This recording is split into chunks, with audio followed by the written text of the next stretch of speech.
मैं हूं आपके साथ। हम आपके लिए लेकर आते हैं देश और दुनिया की सबसे ताजा तरीन और दिलचस्प खबरें। तो चलिए बिना वक्त गवाए बताते हैं। शासन से कहेगा, कौन पूछेगा एक चिड़िया इन बम धमाकों से डरती है।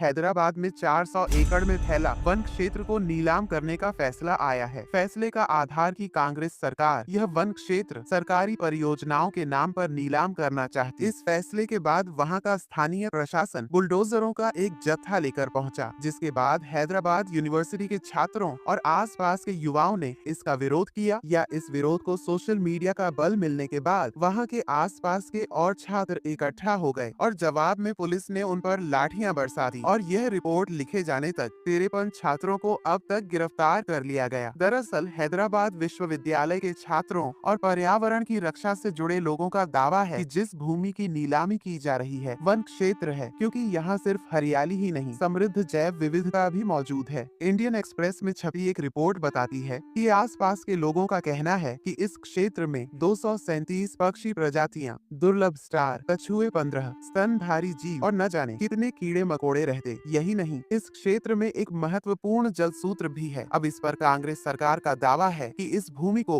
वन क्षेत्र के रूप में कभी राजस्व विभाग के रिकॉर्ड में नहीं दिखाया गया और यह 1974 में स्थापित विश्वविद्यालय के लिए आवंटित भूमि का हिस्सा है। मई 2024 में सुप्रीम कोर्ट ने इस भूमि पर सरकार के स्वामित्व को सही ठहराया था, जिसके बाद कांग्रेस सरकार ने इसकी नीलामी की प्रक्रिया शुरू की। तेलंगाना के मुख्यमंत्री रेवंत रेड्डी ने विधानसभा में इस विरोध को राजनीतिक रूप से प्रेरित बताया और डीआरएस पर दुष्ट लोमड़ी की तरह विरोध भड़काने का आरोप लगाया। उन्होंने कहा कि इस क्षेत्र में कोई बात नहीं है, बस कुछ दुष्ट लोग बढ़िया है जो विकास को रोकने की कोशिश कर रहे हैं। रेड्डी का यह बयान उनकी पर्यावरण के प्रति असंवेदनशीलता को उजागर करता है। तेलंगाना हाईकोर्ट में याचिकाकर्ताओं ने 1996 की सुप्रीम कोर्ट के फैसले का हवाला दिया है, जिसमें कहा गया है कि अगर किसी भूमि में हरियाली है तो उसे वन क्षेत्र माना जाएगा, भले ही वह राजस्व रिकॉर्ड में न दिखे। पर्यावरणविदों का तर्क है कि इस भूमि को राष्ट्रीय उद्यान घोषित किया जाना चाहिए, न कि इसे नीलाम कर कंक्रीट का जंगल बना देना चाहिए। इसी बीच बुधवार को तेलंगाना हाई कोर्ट ने कांग्रेस सरकार को 3 अप्रैल यानी गुरुवार तक इस 400 एकड़ जमीन पर कोई कदम आगे बढ़ाने से रोक दिया। यानी